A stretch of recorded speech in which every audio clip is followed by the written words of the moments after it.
साल 2022 का अंतिम चंद्र ग्रहण कार्तिक शुक्ल पक्ष की पूर्णिमा तिथि के दिन लगने जा रहा है। साल का ये अंतिम चंद्र ग्रहण 8 नवंबर 2022 को लग रहा है। भारत में इस चंद्र ग्रहण को देखा जा सकेगा, जिसके कारण ग्रहण का सूतक काल मान्य होगा। चंद्र ग्रहण में सूतक काल ग्रहण के शुरू होने से 9 घंटे पहले लगेगा और भारत में पूर्वोत्तर राज्यों में पूर्ण चंद्र ग्रहण दिखेगा।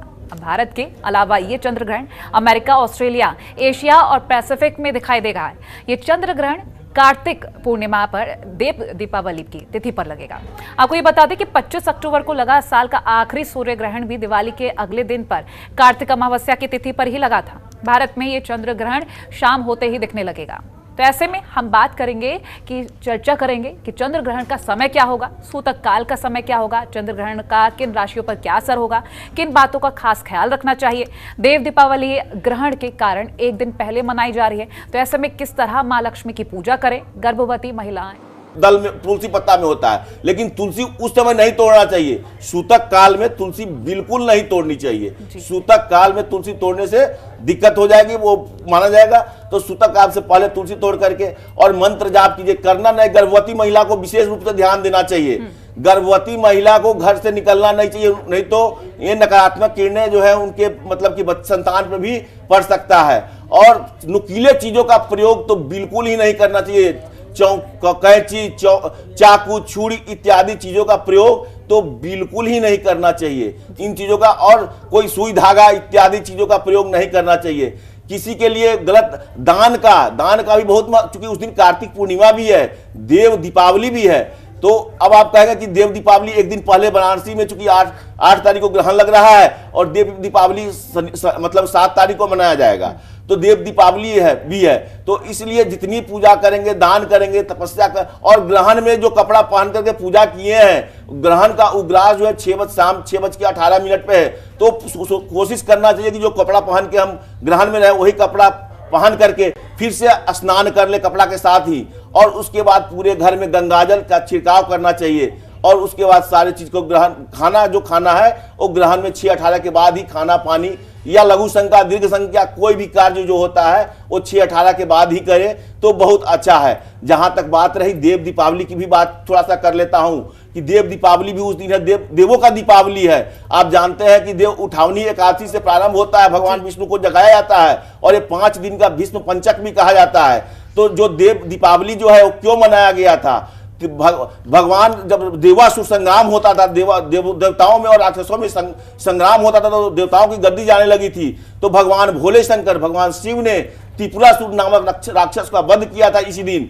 और इसी दिन उसी समय में माना जाता है कि देव दीपावली के दिन गंगा तट पर वाराणसी में सारे देव भगवान भोले शंकर के सहित वहां पे उपस्थित हो जाते हैं। तो इस दिन दीप दान का भी बहुत बड़ा महत्वपूर्ण स्थान है।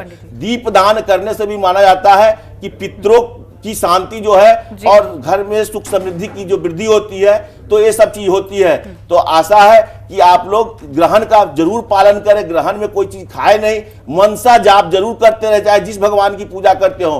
अपने इष्ट देवता को ना भूले, अपने कुल देवता को ना भूले, उनकी जाप करें। गायत्री मंत्र का जाप करें, राम रक्षा स्तोत्र में जो मंत्र है, कुछ विष्णु सहस्त्र नाम है, कोई भी मंत्र है। और चंद्रमा की पूजा विशेष रूप से करें, क्योंकि चंद्र ग्रहण है तो चंद्रमा के लिए भगवान भोले शंकर की पूजा की जाती है। तो भोले शंकर के लिए अगर कुछ नहीं जाप कर सकते, ओम नमः शिवाय, ओम नमः शिवाय। चंद्रमा का बीज मंत्र का जाप कर सकते हैं, ओम श्राम श्रीम श्रौम सह चंद्रमसे नमः। महामृत्युंजय का जाप कर सकते हैं, ओम त्र्यंबकम यजामहे सुगंधिम पुष्टिवर्धनम उर्वारुकमिव बंधनानि मृत्योर्मुक्षीयमामृता। जी, यहाँ मैं आपसे और भी सवाल करना चाहूंगी, क्योंकि ये चंद्र ग्रहण भारत में भी दिखेगा। भारत में क्या वक्त रहने वाला है और राशियों को लेकर भी खास तौर पर हम बात कर लेते हैं, किस राशि पर कितना प्रभाव पड़ने वाला है, ये भी आपसे हम जानेंगे। जी देखिए, आपने चंद्र ग्रहण के बारे में बात किया है। चंद्र ग्रहण जो है, देखिए 2:41 से भारत में 2:41 से 6:18 तक है। लेकिन जो मेन चंद्र ग्रहण है वो 5:32 से शुरू होकर के 6:18 तक जो भारत में पूर्ण रूप से दिखाई देगा। इसका सूतक जो है 9 घंटा पहले से, तो 8:20 के करीब में मान के चलिए कि 8:20 से सूतक प्रारंभ हो जाएगा, जिस समय से हो जाएगा। जहां तक आपने बात किया है कि राशि के संबंध में, तो देखिए चंद्र ग्रहण, सूर्य ग्रहण और चंद्र ग्रहण दोनों ग्रहण लगना कोई अच्छा बात तो है नहीं, कोई अच्छा बात नहीं है। सभी राशियों पर थोड़ा सा निगेटिव प्रभाव तो पड़ता ही है, ऐसा नहीं। लेकिन फिर भी कुछ राशियों को थोड़ा सा राहत हो सकता है, कुछ राशियों पे मध्यम और कुछ राशियों को थोड़ा सा विशेष मतलब ध्यान देने की जरूरत है। जो थोड़ा सा शुभ फल प्रदान करता है वो राशि की बात मैं कर लेता हूं। जो प्रथम राशि है मिथुन, मिथुन राशि के स्वामी बुध होते हैं, इन पे थोड़ी सी अच्छी प्रभाव दिखाई दे रही है। दूसरी राशि है सिंह, सिंह राशि के स्वामी सूर्य है, इन पे भी थोड़ी सी अच्छी प्रभाव दिखाई दे रही है। तीसरी राशि है वृश्चिक, वृश्चिक राशि के स्वामी मंगल है, इन पे भी थोड़ा सा अच्छा प्रभाव दिखाई दे रहा है। चौथी राशि है मकर, मकर राशि के स्वामी शनि है, तो इन पे भी थोड़ी सी अच्छी स्थिति दिखाई दे रही है।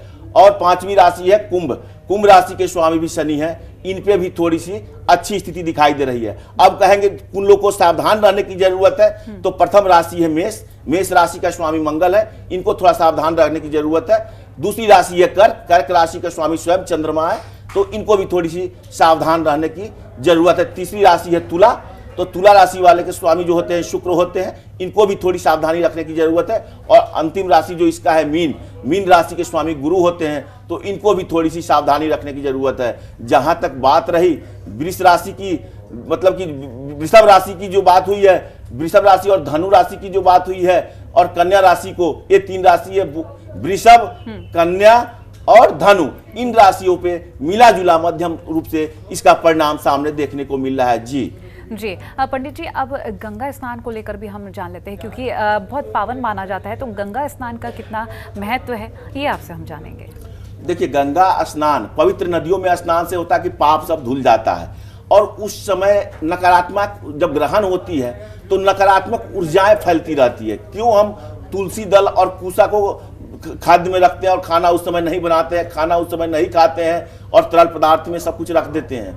क्योंकि नकारात्मक ऊर्जा, और हमारे ऐसा माना जाता है कि पवित्र नदियों में स्नान करने से हमारी तन मन की शुद्धि होती है, और कोई भी काम तन मन को शुद्ध करके ही किया जा सकता है। तो इसलिए गंगा स्नान या पवित्र नदियों में स्नान बहुत महत्वपूर्ण होता है। ग्रहण के पहले, ग्रहण के समय और ग्रहण के उग्रास के समय में अगर तीनों टाइम कोई करता है, मंत्र का जाप करता है, दान करता है, तो माना जाता है कि उनकी जो है उसमें जो है बहुत फल मिलता है। और इस समय तो बहुत बड़ा संयोग है, कार्तिक पूर्णिमा, देवों का जो अभी 4 महीने चतुर्मास के बाद भगवान विष्णु जगते हैं और मांगलिक कार्य प्रारंभ होता है, तो मांगलिक कार्य भी आरंभ होता है। तो सब कुछ, गंगा हमारी नदियों में पवित्र नदी माना गया है, तो नदियों में, गंगा नदी में कोई स्नान करता है तो माना जाता है कि उनका सारा पाप धुल गया, और वो अपने आप को स्वच्छ करके आध्यात्म को लीन होते हैं, दान करते हैं। जो भी कोई हमारी कमी होती है उसमें वृद्धि, जो ग्रह हमारे नकारात्मक प्रभाव दे रहे हैं, तो उस ग्रह की शुभ परिणाम देने के लिए हम दान करते हैं। और ये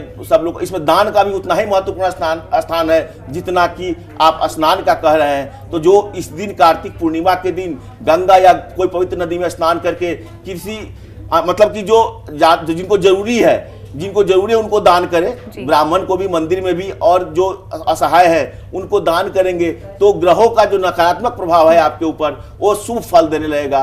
जो परेशानियां हैं घर में वो दूर होती हुई दिखाई देगी। जी पंडित जी, ये भी जानेंगे कि जीभ पर तुलसी पत्र रखने को भी कहा जाता है, इसका महत्व हम समझेंगे।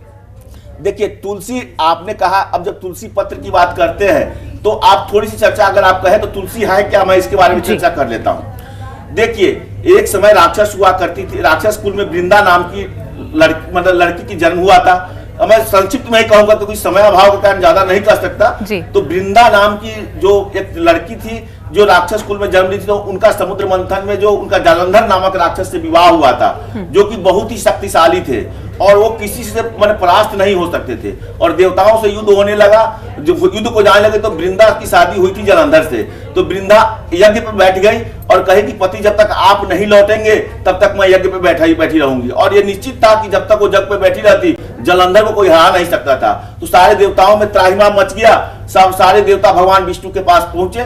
तो विष्णु भगवान ने कहा कि अब कोई, विष्णु भगवान कहे वो तो मेरी परम भक्त है, जो वृंदा जो थी विष्णु भक्त थी, बहुत भगवान विष्णु की परम भक्त थी, तो मैं ऐसा नहीं कर सकता। फिर भी सारे देवताओं के कहने पे भगवान विष्णु जालंधर का रूप लेकर के वृंदा के पास पहुंचे, और जिसके कारण वृंदा उनको स्पर्श कर ली, और उसका पतिव्रता जो है वहां पे थोड़ा सा समाप्त हो गया, जिसके कारण उसके बाद थोड़ी देर के बाद जालंधर का सर कटा हुआ उसके सामने आ गया। तब वृंदा भगवान विष्णु से असली रूप में आने के लिए बोली, भगवान विष्णु असली रूप में आए और वृंदा ने उनको श्राप दिया कि आप पत्थर हो जाओगे। उसी समय शालिग्राम भगवान हो गए थे। सारे देवताओं में त्राहिमाम मच गया, माँ लक्ष्मी माता परेशान होने लगी। फिर आई माँ वृंदा के पास आई और विनती करने लगी। फिर उन्होंने अपना श्राप विमोचन किया और तब श्राप विमोचन करके उसी समय जालंधर के साथ सती हो गई। जब सती हो गई तो उसी से जो पौधा निकला वो तुलसी हुआ। तो भगवान विष्णु उस समय वरदान दिए कि मेरे किसी भी कार्य में तुलसी के पत्ता के बिना कोई भोग कोई स्वीकार नहीं किया जाएगा। तो उस दिन से तुलसी का महत्व औषधीय महत्व है। तुलसी नकारात्मक ऊर्जाओं को शोषण कर लेती है। तुलसी मतलब कि एक पवित्र, तो उस पौधा वृंदा नाम के बाद जो पौधा निकला वो तुलसी निकला। और उस समय के बाद शालिग्राम तुलसी का विवाह भी किया गया है।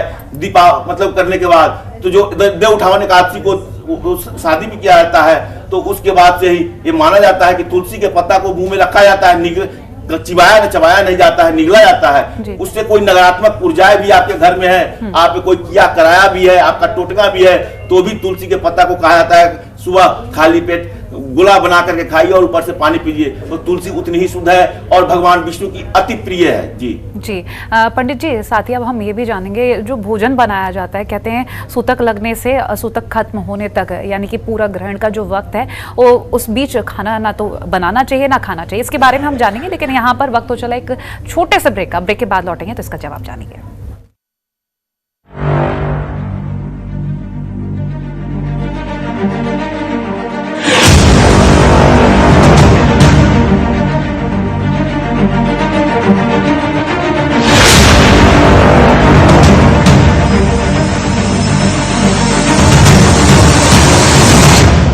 सब तो आ गए, रो क्यों रही है? सब तो आ गए, लेकिन स्वाद नहीं आया। अब आया असली स्वाद। हाँ, अब आया स्वाद। जब स्वाद के बड़े हों लाले तो MDH का चंकी चाट मसाला डालें। MDH का चंकी चाट मसाला। सच MDH।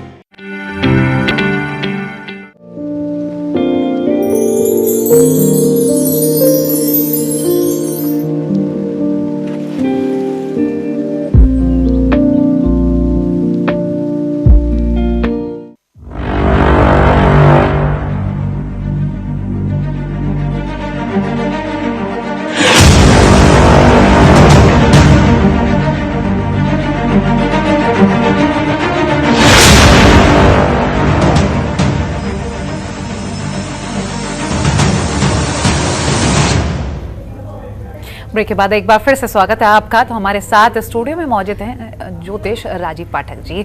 हम उनसे लगातार जान रहे हैं कि चंद्र ग्रहण वाले दिन क्या करें क्या ना करें। वक्त भी हमने आपको बताया, माँ लक्ष्मी की देव दीपावली वाले दिन कैसे पूजा करें, तमाम चीजें हमने जानी। अब सूतक लगने से खत्म होने तक भोजन बनाए खाएं या ना खाएं, इसको लेकर भी हम जान लेते हैं पंडित जी। देखिए, जैसा कि आपने पहले भी कहा कि सूतक लगने के बाद कोई भी शुभ कार्य या खाना बनाना, इवन तक की लघु संख्या दीर्घ संख्या को भी वर्जित किया गया है।